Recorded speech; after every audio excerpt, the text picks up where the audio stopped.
You should be doing more of talking then, so that the people can understand what exactly is coming out of that agency or institution. Recall what happened with the NLNG that you would want to call maybe bailout fund that was got from the NLNG. A lot of people never knew that they had that amount of good in the NLNG, just the way we're getting to see with the SWF. Of course.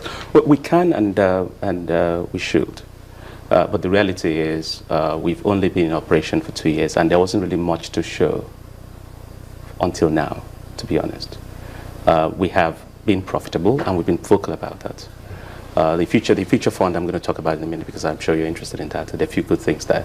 But it's like I keep saying, my personal strategy is show and tell. Tell and tell is propaganda. Show and tell after you've actually done something becomes easier for people to relate to. You go to the Second Niger Bridge project, you can see the columns going up. Now that is something we can show. The pipeline project we invested in, something we can show. We invested in agriculture financing, something we can show. Nigeria Mortgage Refinancing Company, we invested in that. We actually, to a large extent, incubated that business. We put we own 22% of that. That is a business that we can show. So quite a few things are now able to be shown. But just one last point on the infrastructure side, and I'll come to future side. Every project has to have a national impact. So when I look at this Second Niger Bridge project, people don't realize this, but more than a third of the traffic come from non-southeastern region.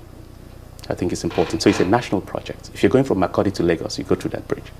People don't realize, if you don't go to Goja to Lagos, you go through that bridge. So it's actually a national project. That's number one.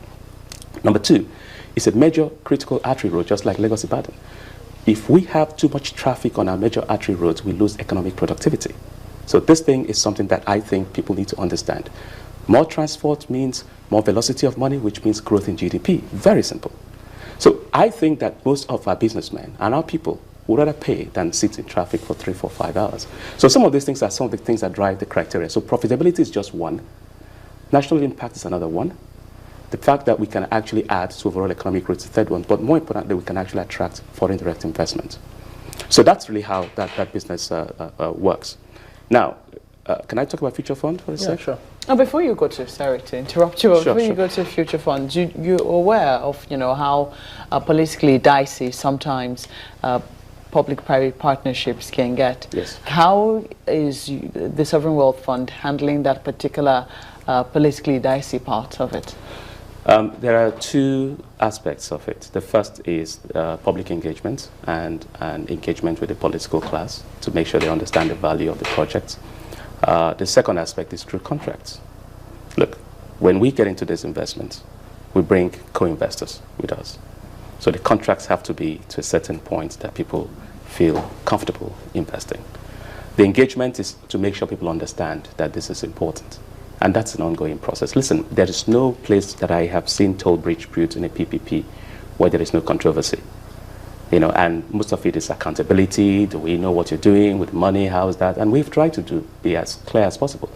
We are probably the only agency I know that audits itself every quarter, and we publish our audited quarterly accounts.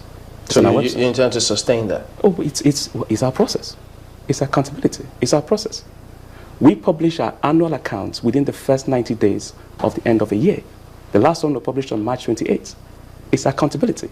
We have to do that to make sure that our foreign partners are comfortable with us, which is why we've ended up being one of the highest rated in terms of transparency. And I'm surprised about that. Our people should go on our website and read more about these things. It's kind of hard to be on the air all the time talking about it. Just pick up the account and read. It's all there. Quarter 1, 2014, Quarter 2, 2014, 3, 4, Annual Report 2015, Q1 2015 is there. Q2 2015 audit, which is June, has just been finished. It's been approved. And the accounts will go up. So these are things that we must do. So expecting to hear from me all the time is one aspect to it, and I'll try to do more of that. But people can also go on www.nsia.com. This is not an organic observation. But you can go to nsia.com.ng, downloads, and pick up any of the reports and read. And so just before we go to just one more question. So from an initial $1 billion investment, how much would you say now that the Sovereign Wealth Fund is worth? So we made 15 billion naira of profit, 15.7 last year. So that is technically, I mean, if you take out the exchange rate and it was 167, that is kind of roughly $75 million of value addition into the business. Markets have been volatile. I don't know what the final numbers are going to look like for the end of the year, but we've also been a little bit profitable in the first half of the year.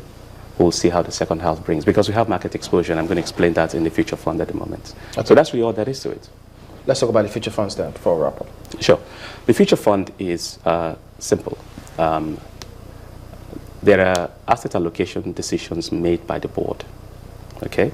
And here we have an allocation of 25% of the future fund, which is effectively 10% of the overall fund in the equity market. We have 25% in what is called private equity. Private equity is one of the best performing asset classes in the history of the world, frankly, because you can make sometimes 2-3 times your money, but it takes time to get there. We have an allocation of what we call hedge funds. We have an allocation of something we call other diversifiers. The whole idea is to have a well-diversified asset portfolio that over time grows. And this asset allocation is not very different from how our peers have allocated their assets. The only difference is most of our peers receive extra contribution. We haven't really been able to do that. But our idea is that over time we can earn 4% plus inflation rate, US inflation rate, which is roughly around 4.5% consistently over time. There'll be times when it goes up, there'll be times when it comes down. But over 10 years, which is our investment horizon, we expect that that will be a way for the fund to grow. There have been a few interesting things we've done. We have invested in some private equity asset classes that has actually started to generate a lot of quick return to the sovereign wealth fund. I think we bought an asset for something like $55 million, and we've received, as we speak, more than $20 million back in returns. This is within a year. So there are one or two of those kind of smart things you can do, or lucky things, as some people will say. Actually, in this case, we're lucky. But that is really what the future fund is. Broad asset allocation. It's going to be hard for me to explain this every day to the people, but if you read about it over time, you can actually learn how that's works. Stabilization fund is simple. It's just there as cash. Doesn't really do much. Could you, is there a timeline? There is a timeline, and tell us what is it with the bridge and the Lagos-Ibadan Expressway? Sure.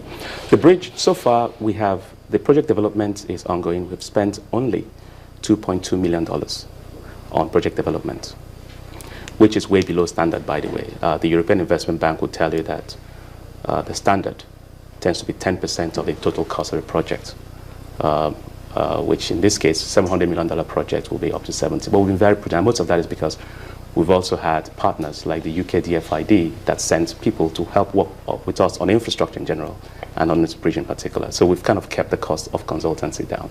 The best consulting firms you can hire, a combination of both Nigerian and international. So that's where we are. So the completion date for both of them?